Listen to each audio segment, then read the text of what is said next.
In a world where politics has infiltrated almost seemingly every aspect of our lives, there's a war raging on that's not getting as much attention as it probably should. The nerd pop culture war. On one side of this conflagration are those like you and me, those who embrace the unique traditions of geekery with open arms and welcome to all. While on the other side are those who would seek to destroy it for political gain and virtue signaling. In today's episode, we ask the question, among others, in the face of this important battle, why don't more nerds, especially conservatives, and even more specifically, journalists, not actively engage for our shared pop and geek culture? To discuss this topic, I have with us the wonderful Samuel Mangold-Lenett, a staff editor and culture writer for the Federalist. Samuel has written extensively on the growing aggressive moves by giant companies like Disney to subvert their own cultural legacies for political malcontents, turning their customers from fans and now into cash cows, and pretty much, unfortunately, destroy everything that made us like their products in the first place. I'm sure you are all familiar with what I mean. Samuel's writings have been featured in the Daily Wire, Town Hall, The American Spectator, and more. He's also a 2022 Claremont Institute Publius Fellow, and you can find him on Twitter at Mangold_Lenett. Okay, so tell the folks a little bit about your background. How did you get into journalism? What is your cultural background that makes you interested in some of these topics you like to write about? Yeah, so from Cincinnati, Ohio, born and raised. Like many of your listeners, politically and culturally conservative or center-right. I have always been by disposition, increasingly so, just because of the changing times. I've always been interested in film and culture. Have tried to get more into it over the years, the culture in general. Film and television have always been kind of just my preference for culture. It's kind of harder nowadays to get into the more lack of a better term, like higher arts. Those tend to be have a higher bar for entry for a lot of people. Mm-hmm. Whereas film and television are just the most accessible forms of entertainment and cultural expression for most people. Whether that's going to the movies or just watching television or streaming nowadays. And there's a bunch of great stories, virtually infinite stories you can find through these mediums. And that's kind of where I find the most beauty in cultural expression is storytelling. Sure, there is infinite beauty and infinite wisdom you can get out of painting and aesthetics in general, in which I'm trying to get better at discerning messages from and trying to develop a greater appreciation for. But my heart is still with storytelling. I just think humans are, storytellers by nature. And there's, ample historic evidence for that. Even our earliest art forms, but if it's, cave paintings, they're telling a story. So yeah. Okay, cool. So did you have any favorite franchises or things you were into? Did you play a lot of video games, or were you really into Star Wars or something? Well, I used to like franchises. I'm sure everyone had a soft spot for like Star Wars growing up. Unfortunately nowadays I've kind of soured on the legacy franchises, if you will. It's hard to maintain that affinity for them when they become so co-opted. It's no longer about the storytelling or about and it's okay to have a larger message in your story. And I don't have any fault with having a message about morality or a message about some greater expression or seeking a higher truth. My issue is with shoehorning some kind of cynical political message, some kind of identitarian message that is counter truth, and doing it over and over and over again for just profit and running the artistic integrity of the story into the ground. So I used to have a really big soft spot for something like Star Wars. Indiana Jones used to be a really big thing in my family. Yeah. Of course, I only acknowledge 3 Indiana Jones movies. I refuse to acknowledge the 4th. And as far as I'm concerned, there will not be a 5th. Yeah, how about you? I'm pretty similar. We're not too far apart in age or background there. I love all this kind of stuff. I kind of always have. And it used to be like, these things were special because you could go to really anywhere, and there usually could find someone that would be willing to talk to you. So you love Indiana Jones. It's pretty easy to find someone else that loves Indiana Jones, and you might meet a stranger, might not have a lot in common, but if your favorite thing comes up, whether it's like Star Wars, Star Trek, Doctor Who, whatever, that's a common culture point. And it feels like lately we have lost some of that. You've written some on the stuff going on with Disney in particular. Most recently, they had the movie Ant-Man Quantumania. You wrote this article. The headline in the Federalist reads, Hollywood studios like Marvel use themes of revolution to radicalize viewers, with the subheadline, popular culture is an apparatus used by corporate studios to launder leftist beliefs to the mainstream. Everything we consume is a psyop. That is an interesting take. So what do you mean when they take a product like the new Ant-Man movie or Star Wars and they undermine it and they're trying to achieve some other goal? What is your belief there, and why do you think it's happening? Yeah, so everything has a message, right? Every form of entertainment we consume is trying to impart some kind of messaging on us. Whether it's sports, the message is just, teamwork is good, or, football is fun. That's the message. It can be as simple as that. Or if it's, a World War II movie, it's that the Nazis are bad and the Allied forces are good. It can be something as, simple as that, or it can be more nuanced about, the strength of the human spirit or the horrors of war. In the case of Disney, more specifically Disney Marvel, and Disney isn't even hiding the ball on this. They're very, very explicit. This past summer, I believe, if I recall correctly, my timeline's a little blurry nowadays because of just how Disney is entirely matched off, and they're very just open about these things now. Yeah. They talked about having a not-so-secret gay agenda. They've talked about explicitly putting leftist things in their media. So Disney is very explicitly talking about indoctrinating people with their content. They're talking about putting, and it's perfectly fine to have, a gay character in content. That's been a thing for decades. I don't think anybody legitimately really has any issue with gay characters in television or film, so long as it's done organically, it's well written, and it makes sense within the context of the film or the show. Yeah, I agree. The issue is making the character's sexuality or identity the entire focus of the content without any greater contextualization or frame of reference, and reworking the entire medium around that point. They make that so ham-fisted. Well, I mean, that's getting a bit ahead of myself there. They're not even trying to really launder these points. In some ways, they are trying to launder them in. In some ways, they're just beating you to death with them. So with Ant-Man, it's a bit of both. It's very explicitly talking about revolution, because there's this, sorry if this is spoilers, I don't know if we do that here. It's okay. Sweet. So King the Conqueror makes his, debut in Quantumania. Kind of like a B-list Marvel villain, but she's the big bad for Phase 5. He's set up as this, tyrant ruler, and in the quantum realm, there's this ragtag group of displaced intersectional guerrillas. Not guerrillas as in like the age, guerrillas as in like guerrilla warfare, who try to overthrow him. And the whole point of their existence is revolution, without any greater context aside from overthrowing this entity who's a ruler. And that's really it. There's no, why are you overthrowing this ruler? Well, he's a ruler, so you have to overthrow him. What did he do? He's bad. Why is he bad? He is.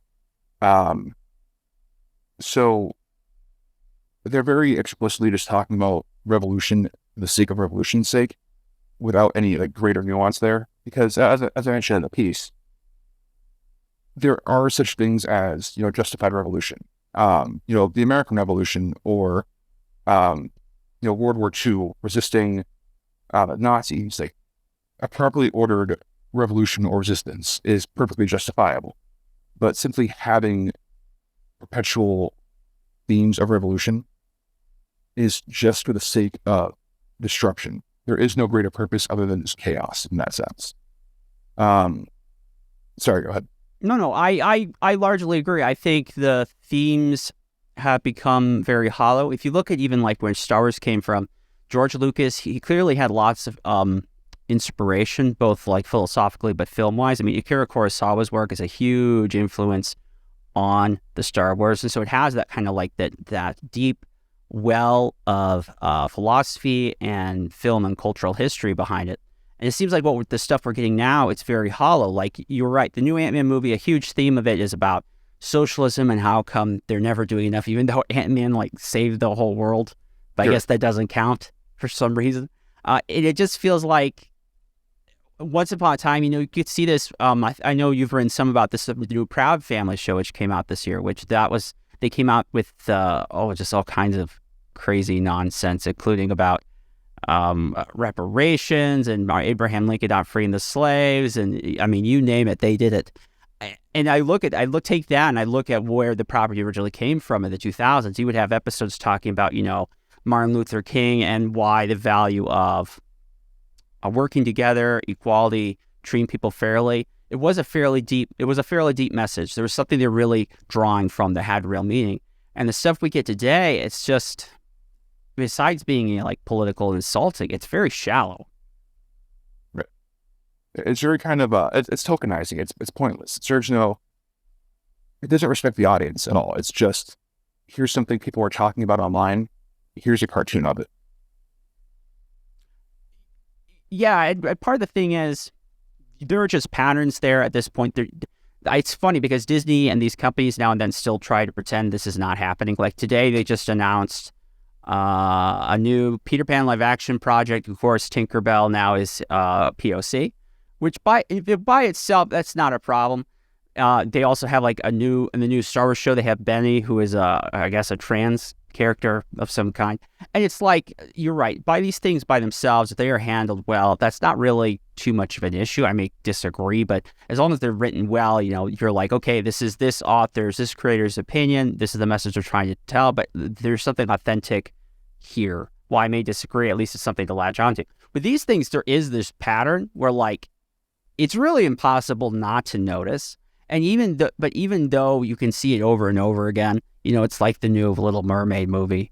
There's still people out there who want to pretend this is not happening. And surprisingly, sometimes they are people who are conservatives working in the media. Yeah. I think there's also, and I know it's kind of like a bit of a spicy issue with like the race swapping stuff. It's always one way also. It's always, these European, fairy tale stories. It's always a historically, white character is being race swapped into a POC character. And personally, I don't really have much interest in, what Disney is doing with their live action remakes at this point. I just am simply so burned out on Disney, and I don't really care what they do. I just want the company to go bankrupt. Oh, the live action movies like 201, they're all terrible. Right, yeah, exactly. It's just an exercise in pure cynicism at this point. If you're the biggest media conglomerate in world history, and all you can do is remake your movies from decades ago, there's got to be some talent in there that can create a new IP that is better than just a live action remake of what you did 30 years ago. It's ridiculous. So when you started writing about the stuff, when you started engaging, what was kind of the response you got from not just your audience, especially the audience, but what about like other people that you knew working in media, your peers, our peers? Do you feel like people who are interested in media, not just like the audience, just normal conservatives, but people who are writers, do you think there's enough interest there? Or if not, why don't we see more people engaging? Because this is something that I've noticed that I think there's a huge audience for talking about pop culture and what's happening with nerdery and Disney, etc., it feels like there isn't that many people, at least the ones in charge in media, who seem to share that interest. I mean, there certainly is an interesting culture. Just people don't really know how to, I think, really engage with it, or they're just, a lot of people in media are more concerned with, the political goings on, whatever the plural of that is. And that's justifiable. That affects, our lives much more immediately. I think there's also kind of a reluctance to talk about culture because they don't want to come across as, dorky, which I don't really care about. I think it's fun. I have the same problem. Yeah. Right. It's more interesting this way. I don't know. I think there's also the fact that people don't really know who to talk to about it. People don't really know how to engage with other people about culture. And it's also just tiresome. It's like you mentioned earlier, it's hard to find people to talk about these things nowadays, where previously you could talk to really anybody about Star Trek. But now when you talk about Star Trek, the thing you want to talk about is being annoyed that Stacey Abrams is in Star Trek. Mm-hmm. It is. And it's, there's this, there's now a political divide that wasn't there. There's also like an interest divide. And these things they have been so fraughtly put with all these traps to try to catch you on race or gender or sex or having the wrong political view or whatever silly thing they've now injected into the latest production from one of these media conglomerates. That's like, is it worth covering this? Is it worth talking about this? And somehow I trip, or someone accuses me of being a bad person for not supporting X, Y, and Z. It's like, at the end of the day, it's still just like a Disney thing. It's like my career, my friendships aren't enough. If I'm with my sister, who's a very ardent leftist, I almost never talk about cultural stuff with her. So I'm a little guilty of this too, because it's like, I know this is never good. We're never going to agree. It's not going to lead to anything. But I think on the flip side, I feel like because people who, people who are politically conservative, I think in their own personal lives are maybe more culturally conservative. So they don't like to step on toes. I feel like sometimes this special part of life, this important realm, has kind of been given up to people, which is one of the things, by the way, I'm glad you're here and I like your writing, because it makes me happy to see intelligent conservatives writing about these issues and very well vocalizing, communicating why they're important, what are the problems going on, and what audiences should hope for change. Kind of building off of that, something that really deeply bothers me to my core is that, what can we talk about with each other? You mentioned that you can't talk about culture with your leftist sister. You certainly can't talk about politics with her. Nope. So what is there for us to engage on? Where is the middle ground? It's becoming increasingly impossible to bridge any gap with anyone on really anything. And I think that's part of the reason why, things like, movies like Top Gun Maverick did so phenomenally well. It's because it wasn't overtly political, despite having a, arguably nationalist message. It wasn't explicitly political. It was just people doing cool things. And I think moving forward, more people, there's just such a thirst for not value neutral content, but ideologically neutral content that is just endearing. I don't really know what that would look like, but something that isn't just antagonistic to anyone. No, and that's a great point. People make this mistake all the time when especially if they're one of these culture warriors on the left who do love to subvert all these fandoms. They say, "Oh, you just want this to be sanitized. You don't want there to be any political message. You don't want to be there and engaging." That isn't what I think people are asking for. People loved, House of the Dragon, which was a huge hit for HBO last year. People even love, the new Hogwarts Legacy, and it has some trans characters, et cetera, et cetera. What people don't want to be is insulted. They don't want to be talked down to. If it is political and it has a specific message, okay, we'll engage with whatever it is. We may agree, disagree, but there you go. Art often is made by people who are very interesting and have very different opinions, and that's fine. I don't think anyone really has a problem with that. I think what people have a problem with is being assaulted and controlled. And when you see the new House of the Dragon episode, and there might be something political, and you say, actually, I didn't like that. And they're like, oh, you terrible person. You should be canceled. You should lose your job. Your church should excommunicate you.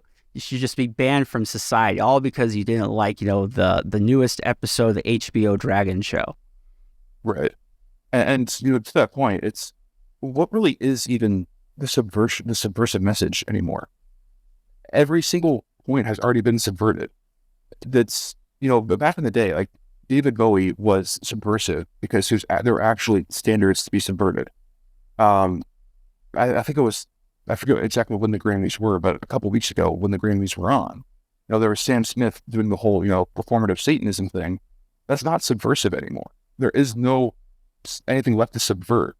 All of like the performative edginess, that's just normal nowadays. It's incredibly irritating how, like, even just being a outright, communist on Maine is just normal. Everything has just been normalized entirely. It's mind-boggling.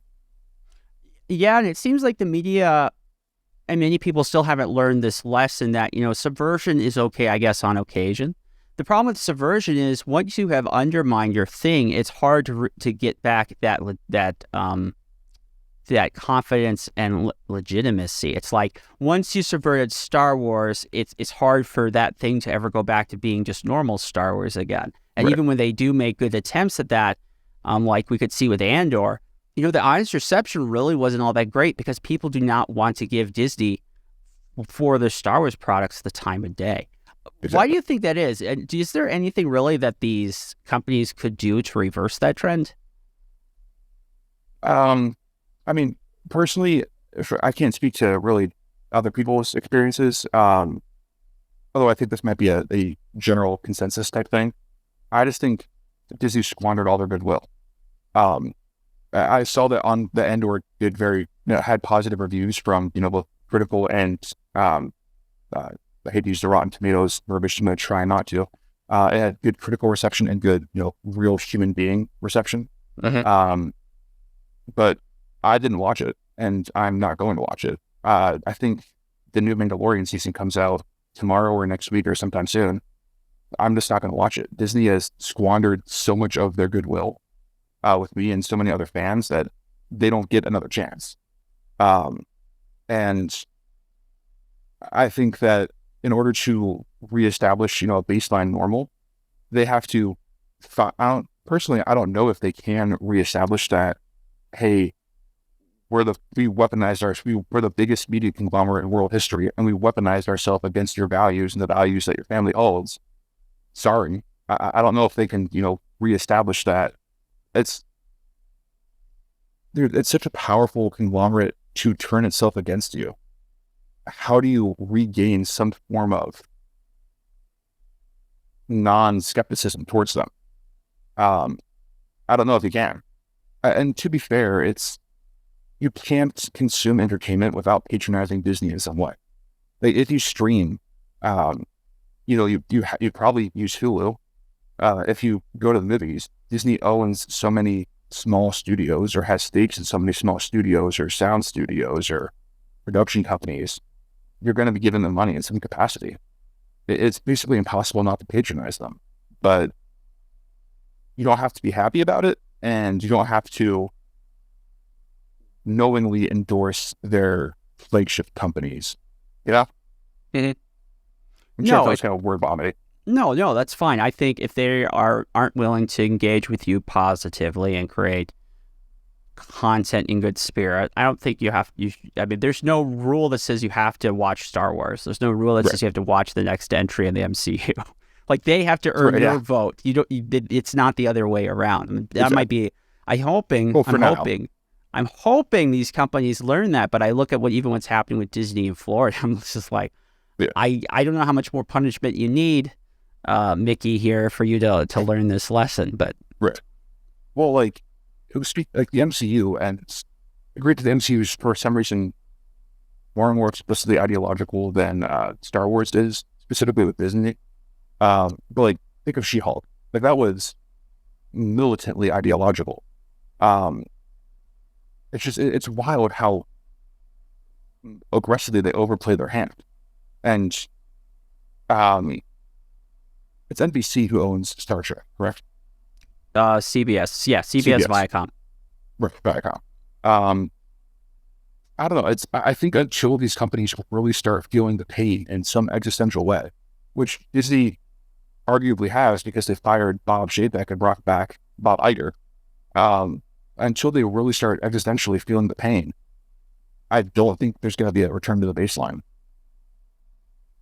So what do you think people can do? I think one of the things that we've seen in the last year or two, like the Daily Wire, and you've run some for them, where they've now been trying to create their own entertainment to mixed results. Some it's good, some it's not. Do you think that's really a viable option? I've seen more people who are like, okay, we did try this. Is this something that will actually work? Honestly, I'm not entirely sure. And like you said, it's two mixed results. I think some of their content's pretty decent. I think some of it is, kind of a miss. I'm cautiously optimistic. I think they're the only ones with the major financial backing and the ability to attract the talent to accomplish it right now. But I think the people who, the eyeballs are going to things like this. They're going to podcasts. They're going to Twitch streamers. I don't think the market interest is necessarily in, multi-camera sitcoms anymore. I don't think it's necessarily in Rick and Morty style animated cartoons nowadays. I think it's more so in alternative media, at least for, right of center audiences. I think it's more so in alternative approaches. That said, I think there's always going to be a audience and market for cinema and television. But I don't know if pumping hundreds of millions of dollars to create, a right-wing movie studio is necessarily the most strategic approach at this time. I could be entirely wrong.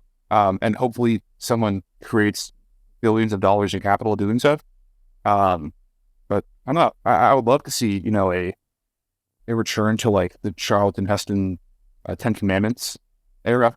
I'd love to see a John Millis style director come around. But I don't know who that talent is. I don't know if there's an appetite for that kind of cinema anymore. I'd like to think there is because I love, that's my favorite type of content to consume. Biff, what are your thoughts?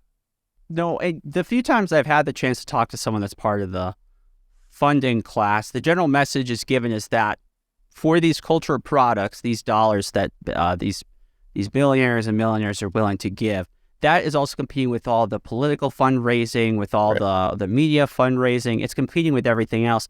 And people, unlike the people who are on the left, who feel like they have enough clout that no matter what they invest, they can somehow work it to make money. People on the right who are willing to fund these things, they want to see, they do want to see a positive payday at the end of the day. Right. So they're not just willing to throw away their money. The problem with that is that it's a little hard to make these cultural products happen. We are not willing to, unfortunately, take a big hit. I don't know what the solution there is. That seems to be one of the dynamics at play. I think it's a dynamic issue.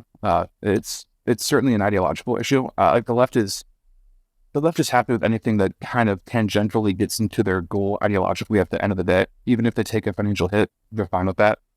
The right wants, it's not even, it's, to their credit, like I get it. Like the right wants to see a return on investment, whether it's jobs created, policy made, or a tangible hits regards to art. I get it. Like you want to see something happen with the money you spend.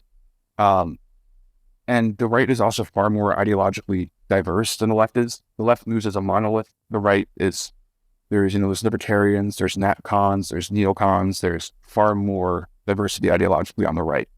So there's got to be many more chefs in that kitchen who want to see much more, what does a right-wing movie look like? What is a leftist movie? There's going to be a lot more much more dissent, I think, in a right-wing movie studio than a left-wing movie studio, which is just a movie studio. So, yeah, and it is hard to organize around political principle for an entertainment company. And for the most part, the left doesn't have to say, "Oh, we're going to make a left wing, we're going to make a progressive movie company." They just say we're going to make a movie company, and they take it for as default. That's going to be fairly progressive. Whereas on the right, we see things. It's like, oh, the Christian right wants to do it, so then we'll see like 5 God's Not Dead movies, and then maybe there will be like there was Terror on the Prairie, or they have that school shooter one. I know people are very hard on Daily Wire for some of those things, but I'm like, they're like one of the few people are actually trying. I mean, part of the problem is because so much of the right is also very libertarian or classic liberal, so they actually agree with a lot of what the left is doing anyways. I don't know. It's just a hard group to corral usually. It's like herding cats. And that's just like things we almost all agree with, let alone something like a cultural issue where we haven't really much discussed it or even talked about anything close to coming to what do we want to do here? What's our goals? Right. And I think if, you mentioned the donor class, I think because the Daily Wire is a for-profit company, I think if they don't have to worry about, the input from donors, they have that for-profit mechanism that can push them to just invest in themselves and invest in their different apparatuses, versus, most of the other rights, various arms are nonprofit,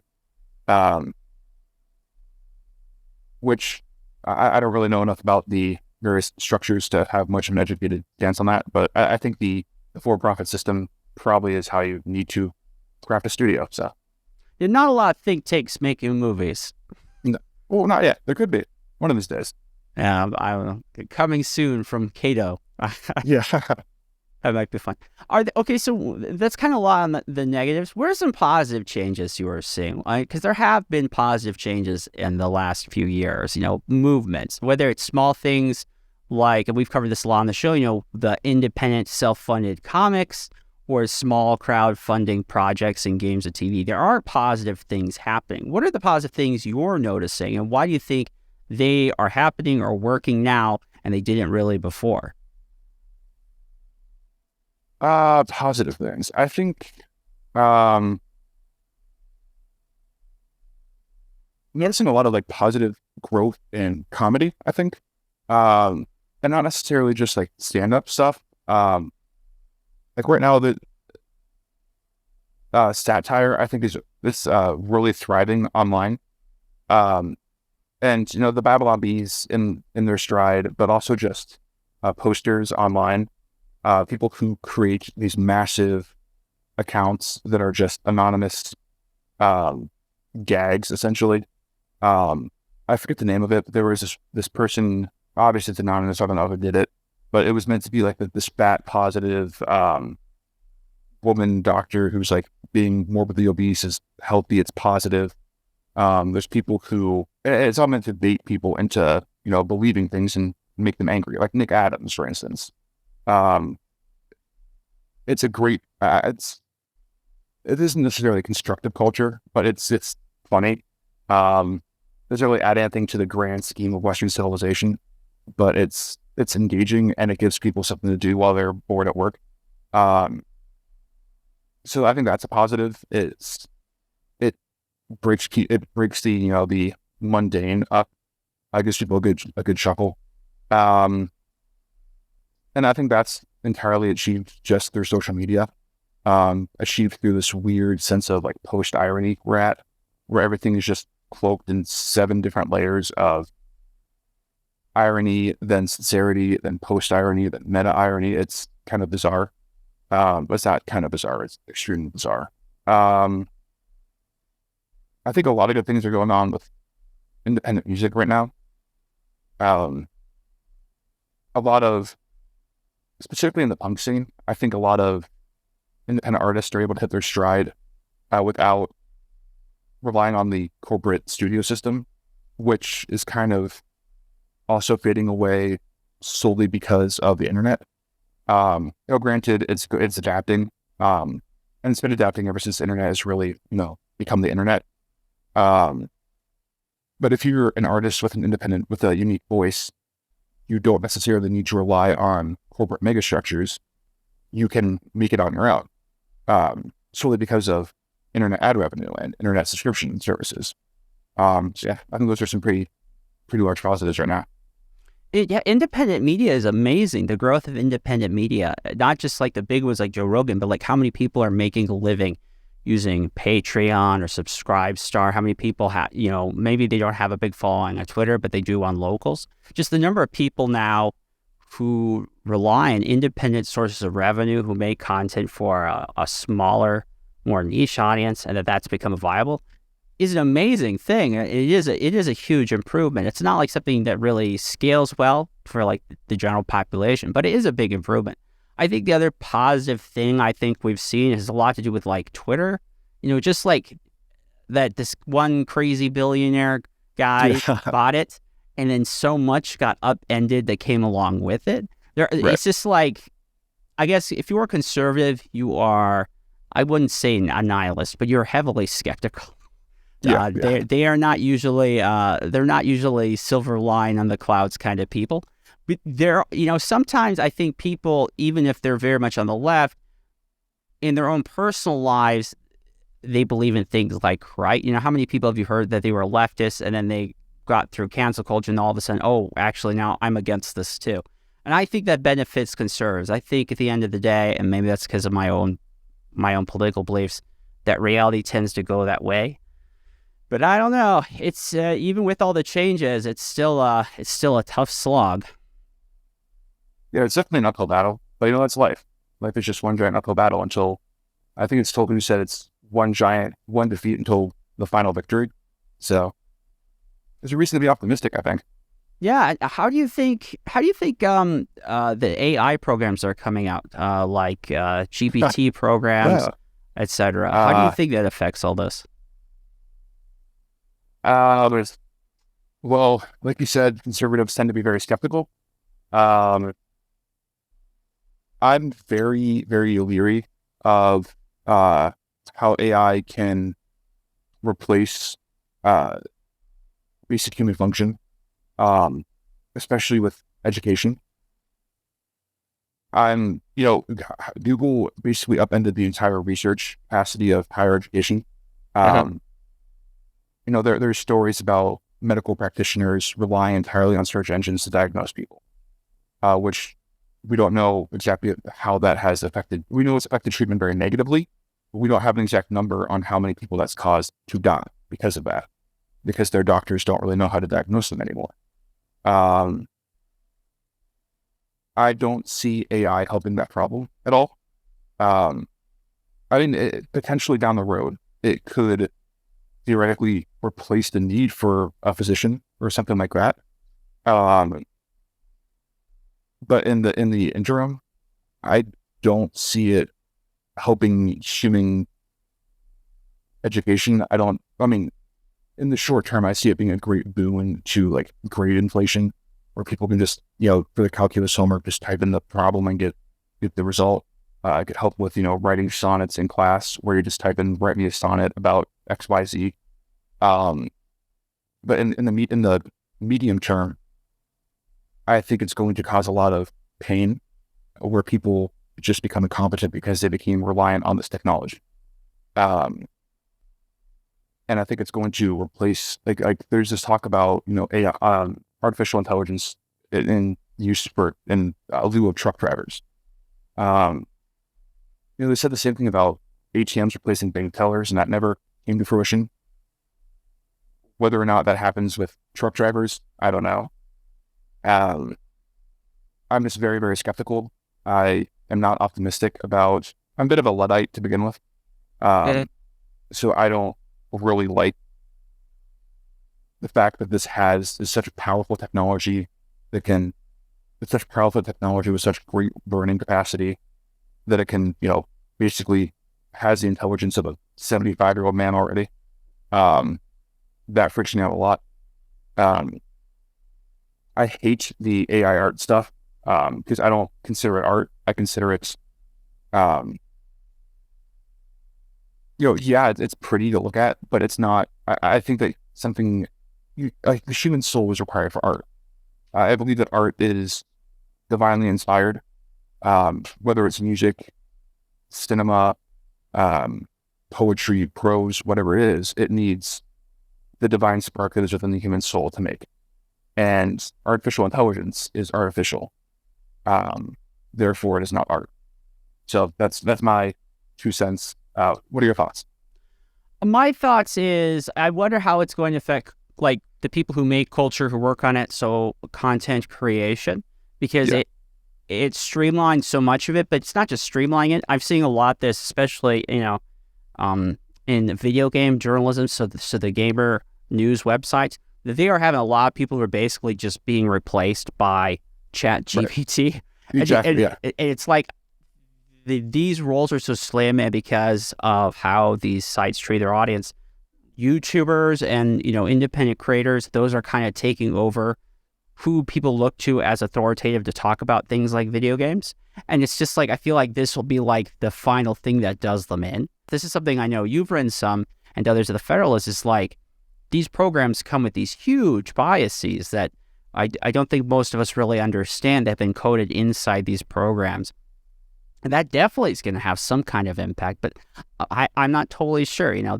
These AI, as we're moving towards general AI more and more, and they're going to have huge changes in society, and we've never done something like this before, so it's hard to look back and see a historical precedent. At least that's how I see it. Right. It's certainly unbroken ground before, or it's never been, like you said, it's never been done before. What you mentioned with the integrated ideology within the AI. We know that AI that is within China, it's programmed so that it always has a deference to the priorities of the Chinese Communist Party. So we know for a fact that it can be programmed to defer to certain authorities. And there's been a ton of reporting right now that the AI, ChatGPT in particular, is deferring to woke, if you will, priorities. So kind of like to bring it back to the Ant-Man stuff, it's kind of just another tool for wandering leftist indoctrination at this point. It's, even if it does have the capacity for great learning, and if it does have the capacity just on its face as a technological boon, it's being improperly used right now. It's being used to ideologically indoctrinate. If it isn't explicitly being used to ideologically indoctrinate. With the things we're seeing with LGBTQ and kids and all the things that's gone on there, that came on so subtly. And once it happened, it was like this flood that just swept through everything. And so conservatives and Christians, et cetera, they were on the back foot trying to push back against it. And even though they have made significant gains, it's still pretty much, if you work in media and you espouse the wrong thing or you say the wrong thing on YouTube, I mean, that's it. You're done for. That's your entire income is gone. Especially if you're on YouTube. That's ad revenue. You're just unpersoned. Oh well. What are some positives going on that are you engaging in anything you really enjoy at the moment? Are you watching are you reading books or watching movies or listening to something? What are the media that you're into right now, Samuel? Yeah. So I'm actually I don't know if I'm in the middle of, because it's over 1,000 episodes. I started One Piece a bit ago. Nice. Yeah. So that's a long haul. I'm on the Sky Island arc. So I think that's episode 150 some odd out of 10,000. So I still got a while to go on that. I'm reading I got it right here, the Personal Recollections of Joan of Arc by Mark Twain. It's not really one of his more, it's one of his more sincere works, not really satirical. And I mean, there is, obviously the Twain sense of humor, and that's just in everything he does. But it's one of his more heartfelt and sincere works. Twain's probably my favorite author, so I hadn't read it since college, so I wanted to revisit it. How about you? What are you up to these days? Mark Twain. If there was a person I wish was alive again and with us today, it'd be Mark Twain. He would be fascinating to read his commentary about everything that goes on these days. Oh yeah, 100%. One Piece is excellent. I love One Piece. I like anime in general. But anime is one of those weird things where the actual number of people who watch it is really, really huge, but the actual number of people who write about it is very low. Yeah. I remember one interview I did for a libertarian news outfit, and they were joking how they didn't want anime coverage. I didn't even bring it up, but they said they didn't want anime coverage at their news site. And I think about that. I was like, I guess I can kind of get it because you're like trying to appear respectable. But if we're talking about just the sheer amount of people that might be interested in this topic, right. There's quite a few of them. I don't know. I don't know why that is. Why it's not just conservative media. It's like all media has this issue. But like, what am I into? I really like Hogwarts Legacy. I just finished that. Been going through the Harry Potter stuff and kind of going through that again. J.K. Rowling, this is one thing that probably fits in is one thing the right has is that when the progs, they go too far and they discount something, they then are giving like free media to the right. Right, like that's what happened to J.K. Rowling. It was like only till a hot second ago, there would be some crazy news cycle, some terrible thing would happen to the world. J.K. Rowling would come out and say, Harry Potter wouldn't do that. Or, she'd retcon things. All of a sudden, Dumbledore is gay. Hermione is black. Just all kinds of funny stuff. She loved him. Harry Potter was great. If you remember 2016, much of the news coverage, especially right there after the election, was like all in terms of Harry Potter. Like if Trump and those that support him were Death Eaters at Voldemort, and all the good people, they were like Harry Potter, Ron, and Hermione. And now that J.K. Rowling has been unpersoned, by the way, they haven't actually done anything to reduce her bank account, but she's been unpersoned, at least socially. It's maybe richer, if anything. I know, and now they're like saying, "Oh, that turf, oh, that conservative J.K. Rowling," and I chuckle because I know that's not true. But second, was like, well, if someone has to have her, I mean, we'll take her. Right. It's kind of interesting because she, like you said, she's such a huge presence on the left, and arguably still is. It's crazy how the Overton window, it just moves so rapidly for them. It's like that meme of the leftist pushing someone onto the right because they're not sufficiently crazy enough. It's beyond bizarre, and maybe that's an important lesson that conservatives should take away is there's a great value into being the sane and rational one. Like people when they have their come to Jesus moment, or they feel like, okay, things have gone too far, we're the people who are being rational and sane, and if they are the conservatives, they're like the safe harbor. That's like where people will go back to. I think that is tremendously in their advantage, and it's probably why I would tell people who are on the right to not feel like they should be pushing purity tests or demanding that people do this or that, which we sometimes see. But I could be wrong. That's just my personal theory on it. I think that's solid. I mean, personally, I'm not big on gatekeeping in general. I think some standards are necessary just to keep sanity within the cause. But you're right. The more people see that the left and the is truly becoming just a far left unhinged cause, I think they're going to want some semblance of normalcy, some semblance of not wanting perpetual revolution. They're going to want stability in their life. So they'll seek an alternative, or they'll be eaten alive. So how do you think things are going to shake out in the next few years? Are there positive things at play? Do you think we'll see some positive changes? Are we just going to see a continuum of the negative? What is, using your powers of foresight that you have, Samuel, what do you think is going to happen? Give us your best educated guess. Well, I tend to be the most pessimistic person in the room, but I'll try and be optimistic for the sake of being optimistic. I think people are going to get really fed up. I mean, politically speaking, I think people will get really fed up with the way things are going. At some point, at least at some point within the next, before 2030, I think, you could only deteriorate the quality of life in a nation that has had such a high quality of life for so long.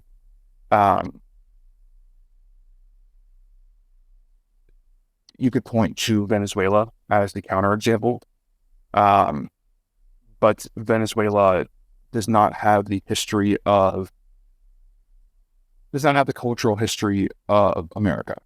America's history is justified revolution, and its people largely have that as their ethos. Now, in case any feds are listening, that is not a call to revolution. That is just a thought experiment. I think people will want a shift in political structure at some point. I don't know what that would look like. Just talk to anyone on the street, and they're very discontent. Whether they're a Republican or a Democrat, they're unhappy. And polls show that more people than ever before, aside from the Civil War, want some kind of seismic change in American political trajectory. What that looks like, I don't know. I think we have the capacity for it to be an amenable and agreeable change. Personally, I despise the national divorce discussion. Yeah, me too. So I don't think there's a way it can happen without incredible suffering and thousands of people dying and economic ruin and decades of despair. So I don't want that to happen no matter the cost. And I think we can get to a point to where we don't have to have it happen. So I think there's reason to be optimistic in the sense that I think things will get to a point to where everyone has to come to the table. Mutually assured destruction has to be mutually assured. And it's only possible if people want to both be destroyed. So I'd like to think that both parties don't want to be destroyed. I'd like to think that we can get to a point to where a alternative option is possible. Culturally, I don't know. I'd like to see. So I'm not the biggest gamer in the world, but I do really enjoy. I think a lot of the stories that are being told through gaming are very interesting. I think the God of War stories are very, very cool. Yeah. So I'd like to maybe not necessarily see them adapted because seldom do, except for like The Last of Us video games when they're adapted, don't really play out very well. I'd like to see some kind of, I don't want to say adaptation because I don't have to spend money to play these games. But I'd like to see it adapted in some capacity for people who don't play games. Just because I think they're very, very fascinating stories, and I think they could really engage a lot of audiences. I think the DC cinematic universe is going to fall on its face. I think we're going to get to a point where superhero content is... So the age of the Western, I think if I recall correctly, lasted about 20 years. Superhero content is about to run out the clock, I think. And I've seen some arguments online that Ant-Man could be like the nail in the coffin for the superhero phrase. That would require that Disney is willing to let this clock run out. I don't think they really are willing to let that happen because of their investment in it. But I'm optimistic that people are yearning for different stories, are yearning for better content, and there's a market demand for it, so therefore the market will provide. Yeah, I think for the MCU, I don't know. They had a huge loss and drop for Ant-Man. It did okay the first weekend and then had like a 70% plus reduction, which is huge for the second week. And I think people are tired of it. I think unless they're quality controls, at least, when people respect these movies and they think they're quality, maybe that could spark interest. But so far, it feels like Disney and other companies are kind of resting on their laurels and just assuming fan attention will be there. And that just isn't true. I mean, it just feels like, you said this earlier, it just feels like they just aren't really trying anymore. They just kind of expect people to show up. And right. I don't think that's going to work. That is kind of, you said it was similar to the Western. The Western genre saw something pretty similar back then too. But by the end of that popularity, Westerns had become for a while just very much paint by the numbers, very throwaway. And there might be hardcore people who are into Westerns, but they don't really want that either. No one does. And I think that's kind of where we're at with superhero content. It's very, especially with like ideological superhero content, it's very paint by number. It's here's a, an intersectional hero. Here is a generic plot, paint by number. I think people are fed up with it. Yeah, they'll be interesting then to see what might fill the void if we will go back to more book-based movies. There's some, I know that the WB wants to do another spin on Lord of the Rings. I don't know. Hogwarts Legacy did so well. Maybe the people at maybe they want to try Harry Potter again. I don't know. Even though there's fantastic. I heard they're adapting the one play into a movie. Oh my gosh! Please don't do that. That'd be bad. That'd be a very bad. Oh my goodness gracious! Goodness, no, that's a subject for another day. Oh my gosh! What is it called? Is that the Deathly Child? Is that the name of the play? I'm not familiar. I'm not the biggest Harry Potter fan in the world. Oh, I just know gosh. it. It's really most bad. people have that reaction. It's really bad. It's really I would recommend, Samuel, if you were ever bored, to watch some people review that play, because it is shocking how poor that play is. I would not adapt that thing. If I was adapting it, I don't know what I could do to possibly save it. Okay. All right. Well, I had hope all of a sudden, Samuel, then you crushed it. So no, my bad. Okay, so we're going to end it here. Thank you so much, Sam, for coming on, talk about media. It is fascinating. Things are going. Samuel has some great writings. He was a staff editor at the Federalist. That's where you will find most of his work. Where else can they find you, Samuel? Twitter, social media, writings, and otherwise. Just follow me on Twitter at Mangold_Lenett, MANGOLD_LENETT, and my writings at the Federalist. So thanks for having me. It was a great time. No, we'll have to have you again on the show. That'd be great. Maybe the next time the next big MCU feature comes in and flops.